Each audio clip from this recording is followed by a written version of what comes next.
Vamos falar sobre o caso do Fernando Appio?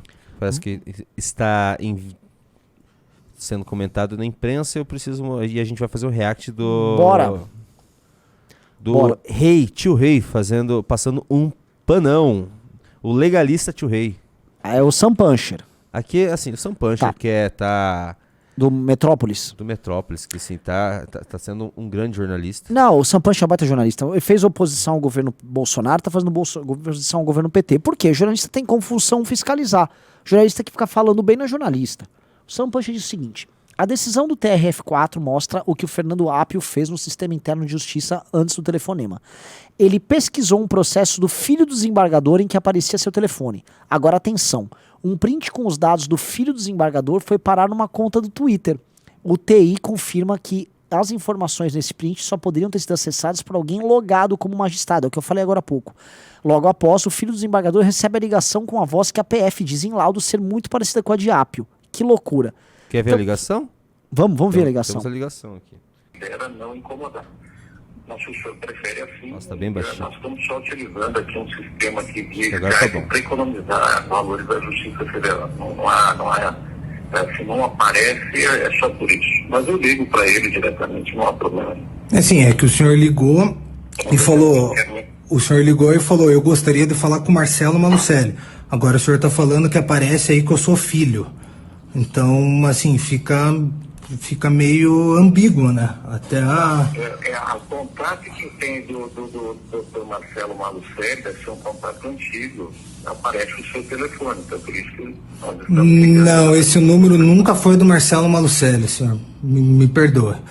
Também, assim, eu faz muito tempo já que eu também não tenho qualquer tipo de cooperação de convênio junto à Justiça Federal por conta de dependência de servidor. Eu já sou maior de idade faz tempo e não tenho convênio algum.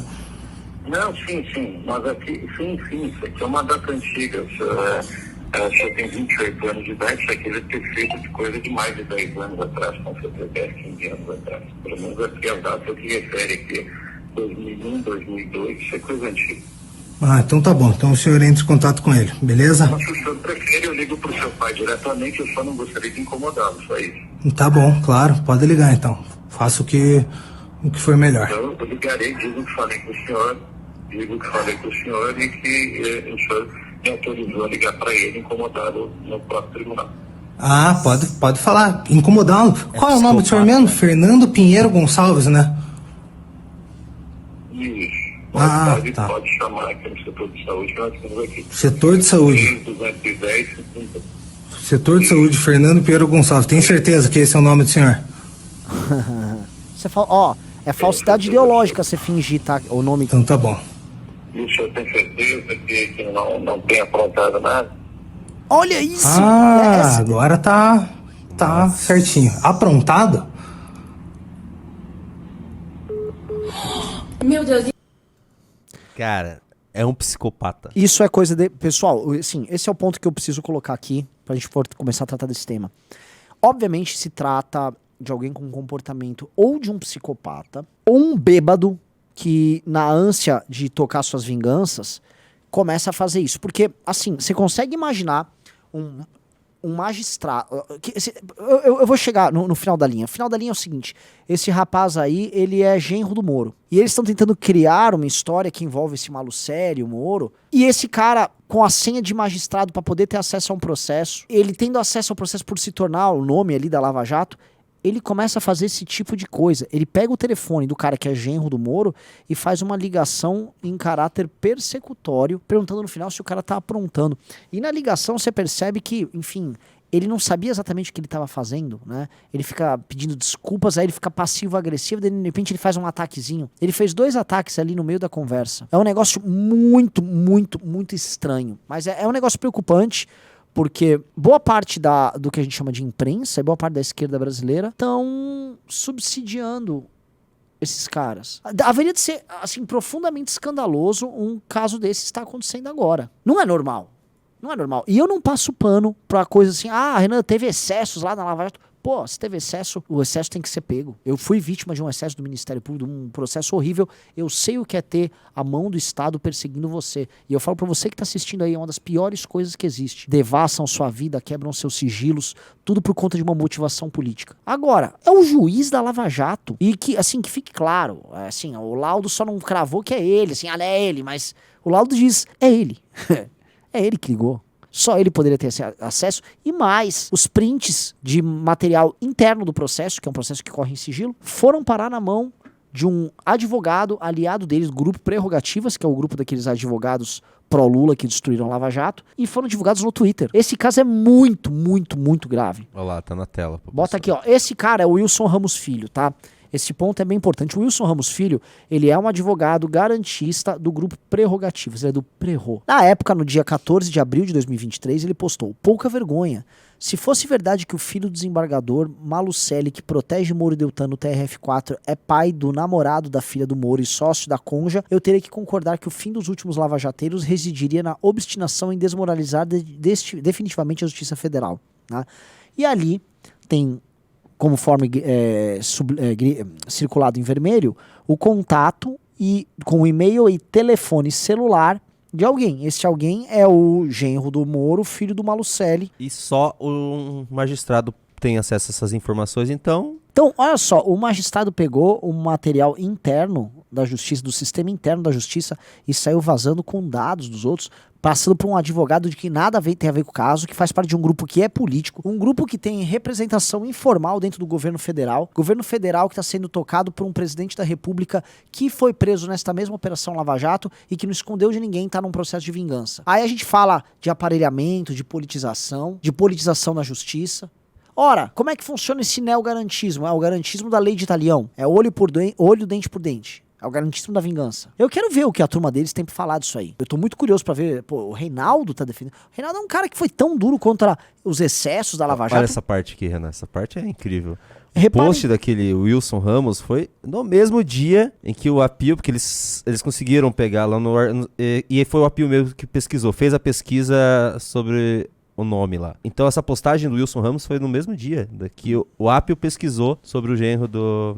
Em 2021, esse mesmo advogado, Wilson Ramos Filho, se referiu ao Apio como brilhante. Ele é seguido aqui no Twitter por membros do PT, inclusive pelo perfil do presidente Lula. Tudo normal por aqui. Nada de estranho por aqui, meus amigos. Seguido pelo Tacla Duran também. Ah, pelo Tacla Duran, que eles querem colocar no escândalo com o Moro. Que foi tentado, vocês precisam entender, foi tentado criar um escândalo contra o Moro, com esse Tacla Duran. Ah, ele vai delatar, ele vai falar, ele vai entregar o Moro. Disse que o Moro, né, tava, através do escritório da esposa dele, tava...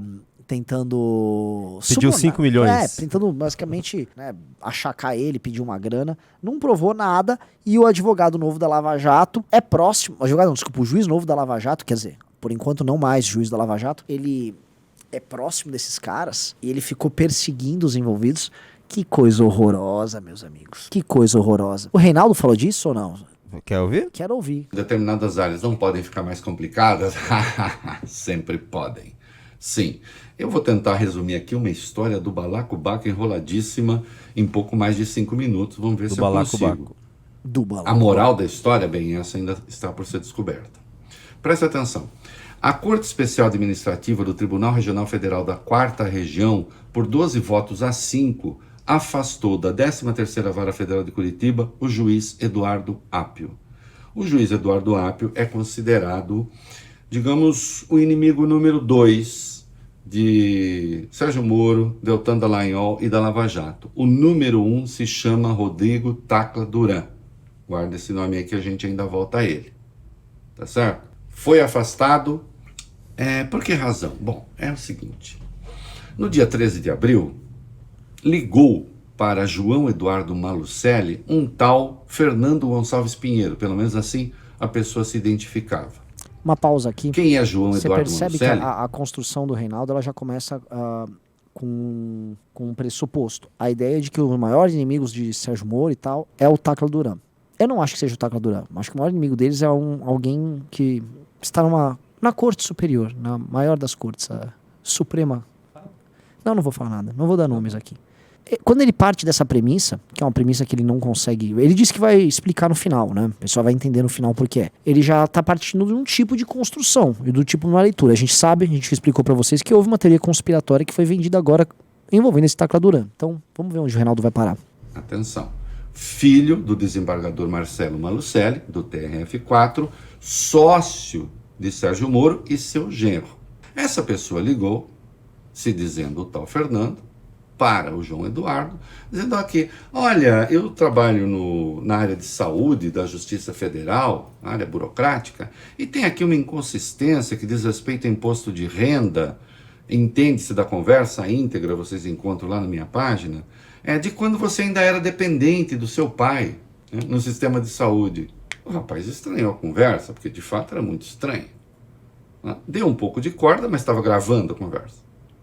E num dado momento, o tal Fernando diz a ele, e o senhor tem certeza de que não está aprontando nada? Bom, Marcelo, desembargador, disse, não, isso aqui tem características de ameaça. Levou a questão para o TRF4 para pedir investigação e já intuíram que aquela fala, aquela voz lembrava justamente do juiz Eduardo Apio. E pediram, segundo consta no despacho da Corte Especial... Por enquanto o Reinaldo está descrevendo perfeitamente o que aconteceu. Técnica. Vamos ver. E aí, por enquanto tá indo bem. Que tem uma resposta da Polícia Federal dizendo que numa escala que vai de -4 a +4, o menos não é de jeito nenhum e o mais é com certeza, a chance de a voz ser do Eduardo Apio é de +3. Por que o Eduardo Apio faria um troço como esse? Só uma pausa. Bom, isso é um mistério. Por que o Eduardo Apio, praticamente era uma tiete do Lula em redes sociais, por que o Eduardo Apio já era conhecido em Curitiba por ser uma tiete do Lula? Por que o Eduardo Apio usava como login lá no sistema da Justiça Federal o nome Lula 22? Talvez porque o cara seja um fanático ideológico do Lula. Talvez porque um cara ele compactue com a perspectiva e ideia própria de vingança contra o que aconteceu com o Lula, a ponto de um juiz que deveria ser uma pessoa que não deveria misturar sua perspectiva política com sua atuação enquanto magistrado, ele o faz de forma reiterada. O Apio não é, este Apio do nada, ele apareceu aqui. Não, o Apio é o cara do login Lula 22. Ele preso falou que o Apio é o inimigo número 2 da Lava Jato e foi colocado como juiz da Lava Jato. Exatamente. Elogiado pelo pessoal do Grupo Prerrogativas. Outra coisa, já que você falou em Grupo Prerrogativas, você chegou a falar que o grupo está informalmente no governo Lula. O Augusto de Arruda Botelho é secretário nacional de Justiça. É maravilhoso fazer o programa com o Junito, que ele complementa. É exatamente isso. O Augusto de Arruda Botelho, que é articulador e organizador do Grupo Prerrogativas, está na Secretaria Nacional de Justiça, dentro com o gabinete. Ele opera junto com o Flávio Dino dentro do governo Lula. O Grupo Prerrogativas está no governo Lula. O Grupo Prerrogativas é grudado com o Apio. O Apio vaza. Vamos falar que foi.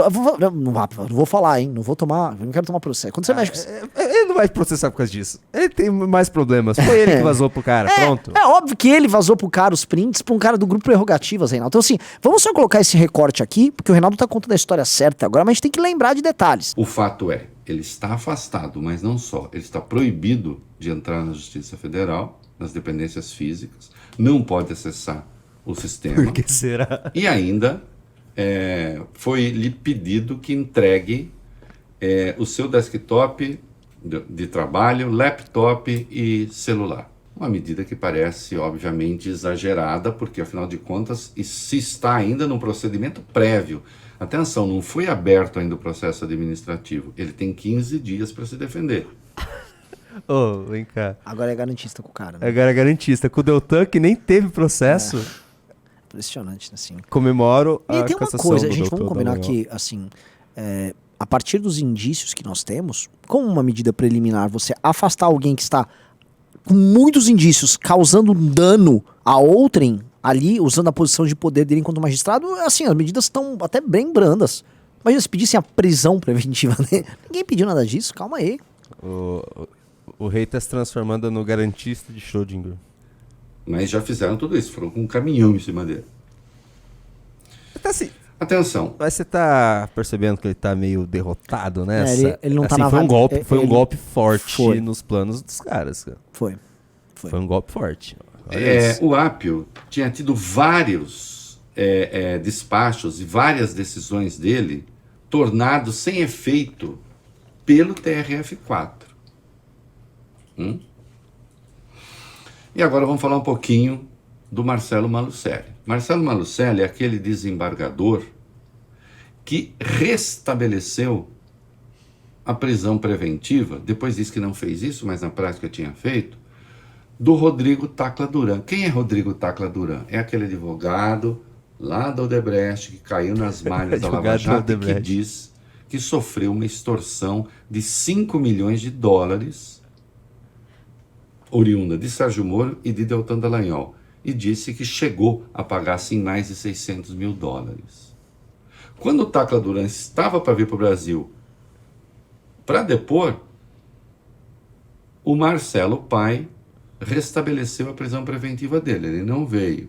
Depois se explicou para a Rosa Weber, disse, não, eu não fiz bem isso, e nem poderia mesmo, porque já tinha decisões do Supremo a respeito, ele não poderia mais atuar. E aí acabou se declarando suspeito para cuidar das questões da Lava Jato, justamente em razão dos vínculos familiares com o Sérgio Moro. Mesmo assim, está sendo investigado no CNJ, Conselho Nacional de Justiça. Quem é que queria ouvir Tacla Duran? Justamente o juiz Eduardo Apio, esse que agora é afastado. Se fez essa lambança que estão dizendo que fez, não sei. Ué, mas por que o Tacla Duran, se ele pagou... Uma pausa. Se ele pagou, por que ele não mostra que pagou? Essa história do Tacla Duran, eles ficam repetindo, assim, há muito tempo. E é uma história que estava sendo criada e construída, inclusive, como meio de ataque ali aos casos da Lava Jato. Isso começou a surgir no começo desse ano. Foi uma das pauladas que estavam sendo usadas ali, especificamente contra o Sérgio Moro. Era um as deles, era a bala de prata. Isso, era a historinha que eles iam contar. Beleza, sim, cara. Por que o cara não fala? Porque ele ia depor, mas agora decretaram, então ele não fala mais. Por que ele sempre fica na ameaça, fica sempre naquela história, tem uma arma aqui, hein? Tem uma arma aqui, hein? Nossa, vou falar. Tá sempre... Isso não é de hoje, já que se ouve a história desse Tacla Duran. E nunca surge. É igual o pendrive do Marcos Duval. A gente fica o tempo todo vivendo, assim, no eterno pendrive do Marcos Duval. Coloquei isso aí também, Renan. Agora, o Apio não volta a colocar. Quando eu vejo essa historinha, que tem mó cara de pendrive do Marcos Duval, se mesclar com a atuação do juiz Lula 22, que é o cara, vamos ser bem claros, que ligou, que fez um telefonema ameaçando esse mesmo Malucelli, o filho dele no caso, que é genro do Moro, vocês me desculpam. A história tá muito fraca pra quem tá querendo defender Tacla Duranzismos e seus dinheiros que até agora ele não mostrou. E a história tá muito óbvia pra quem tá falando que tem um esquema feio rolando do outro lado. Não tá de pé isso aí, gente. Vamos combinar que essa história tá muito difícil de ser sustentada. O Reinaldo tá tendo dificuldade de construir isso aí. Isso que eu ia falar, o Reinaldo é o melhor, é o melhor que eles têm na imprensa pra defender eles. É inteligentíssimo, ele não conseguiu. O que sobrou pra ele foi tentar fazer uma relação. Será que é por isso que estão perseguindo? Olha, hein? Olha, pode ser isso, hein? Horrível, assim. Horrível o momento pra eles. Só ajuda também vamos dizer assim, a reação dos lavajatistas. Sim, e ainda, eu gostaria de entender. Um cara como o Sérgio, me custa a crer, e eu já vi muito absurdo no Brasil, então a gente nunca pode botar a mão totalmente no fogo, mas me custa crer que no meio da Operação Lava Jato, com a mídia do mundo tratando do Moro, ele fosse negociar recebimento de 5 milhões de reais. O cara tá mexendo com os maiores bilionários do Brasil, ele ia negociar com esse cara 5 milhões de reais, através do escritório da esposa dele. É uma coisa tão tosca e tão primária, né? Eu não acredito pessoalmente que o Sérgio Moro tenha feito isso. Do ponto de vista, ele não acredita nisso. Eu já listei defeitos dos mais diversos Moro, mas ele não teria feito isso. Agora, teria sido tão burro o cara fazer isso também, entendeu? Que a história me soa muito inverossímil. E a outra parte, lá o tal do Tacla Duran, nunca mostra, só fica... Ó que eu tenho! É o famoso pendrive do pendrive do Marcos Duval, cara. Nunca aparece o tal do pendrive. E óbvio que nunca aparece, porque não tem nada do pendrive, ele é que não é um maluco.